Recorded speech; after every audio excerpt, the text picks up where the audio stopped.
2 more shots.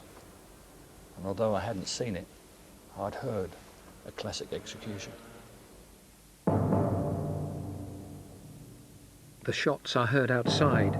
Nobody knows if they're just a bluff. Lavasani's body lies in the hall of the embassy for nearly 6 hours. The shocking reality is finally revealed when his corpse is thrown from the embassy door.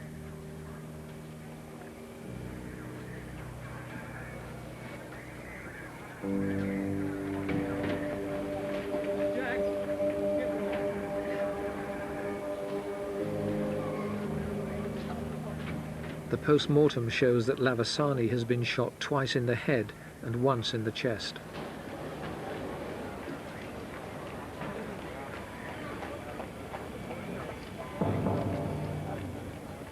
They've killed 1 now. What difference is it going to make if they kill 2 or 3? Now they've started to play those cards. Yeah, they've gone over the line, and there was no way they could go back because the man was dead. The only thing they could do then, if they wanted to save their lives, is put their hands up and walk out the door with them on top of their heads, really. Salim said to me, "What will the police do now?" And I said, "I don't know. I've told you that as long as you didn't cause us any harm, you didn't injure anybody or kill anybody, they wouldn't attack." I said, "I've never lied to you. I don't know what they're going to do now. This has never happened in England before." I said, "The best thing you can do now is to give up. Is to go and give up now before it gets any worse." Although they've shed blood, the gunmen still believe they can get the ambassadors and negotiate a flight to freedom. Meanwhile, the police contemplate the next move. Calm down, Salim. Yeah, we don't calm down. Calm down. We will kill one after 45 No, you won't, minutes. Salim. 29. Now the time. Salim, are you still there? No, we will kill the other. Look. We are very sorry. We are very sorry. When the meeting... No.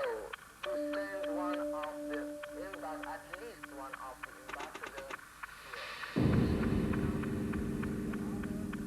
At 7 minutes past 7, John Dello finally hands over control from the police to the SAS. The SAS receive a final briefing. Though no one else recalls it, one soldier says there's a message from Mrs. Thatcher.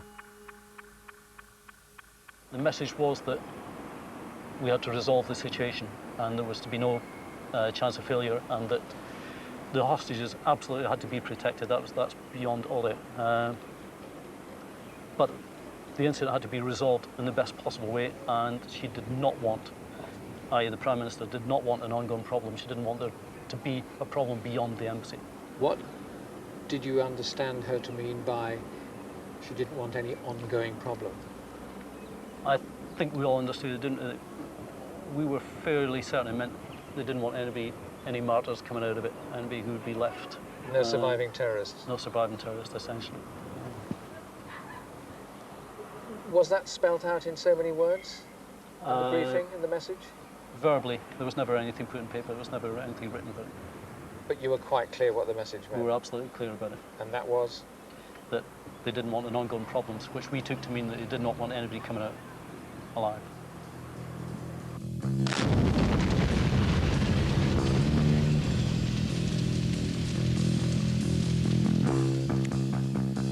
The SAS get ready for the assault.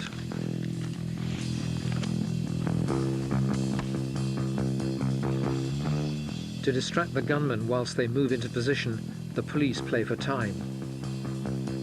They tell Salim that the government has given in, the Iraqi ambassador is on his way, and a coach is arriving to take them to the airport. They'll leave the country as free men, mission accomplished. Salim believes them. You've got to get out of that building. Do you understand? Yeah. Onto the coach. Yeah. The coach has got to go to London Airport, yeah. Okay? Yeah. And there has got to be a movement of the people from the coach onto the aircraft. one thing that was not likely to happen was a coach driven by Mr. Trevor with a busload of hostages and guys with guns from the Iranian embassy to Heathrow to catch an aircraft to go to destination unknown. That was cloud cuckoo land stuff. That wasn't going to happen. And here's his voice, who I believed, telling me that's just exactly what they wanted to talk about. Trevor, what we're doing, we're trying to make arrangements for the Iraqi ambassador and the airport. You know, this is what we've got to accept now, Trevor. Yes, sir. The SAS have to move in before the gunmen kill again. They plan to assault the embassy from top to bottom through every available skylight and window. We move closely up to the building. We get onto the back door, we get onto the roof. The ropes are attached and prepared. Everybody's just about ready to go. The next stage is for everybody to move on to their assault position. There was this atmosphere that something was going to happen. I didn't know how, what or where, but something was going to happen. Hello, Salim. Hello, sir, this is Trevor. Hello, Trevor. He's told me, he's insisted that I come down and speak to you and tell you directly that if anything is done re-attack, all hostages will be killed.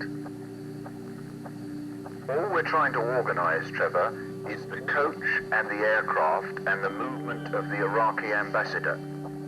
Trevor was told to find out what was going on. There was an assault, something is going on, in which I was saying to Trevor, no, there isn't. Absolutely nothing going on as I watched the SAS come down on their ropes. And I'm going to let you speak to the Iraqi ambassador, and I will get him to reassure you that nothing is going to happen. First of all, we will see him. I had a silly little voice in my head, just like a kid actually, chanting, I know you're going to die. I know you're going to die. Over and over again. I know you're going to die. Salim, we are listening to some suspicion movement. There is no suspicious movement, There's Salim. suspicion. Okay. Salim. Just a minute, I'll come back again. I'm going to check.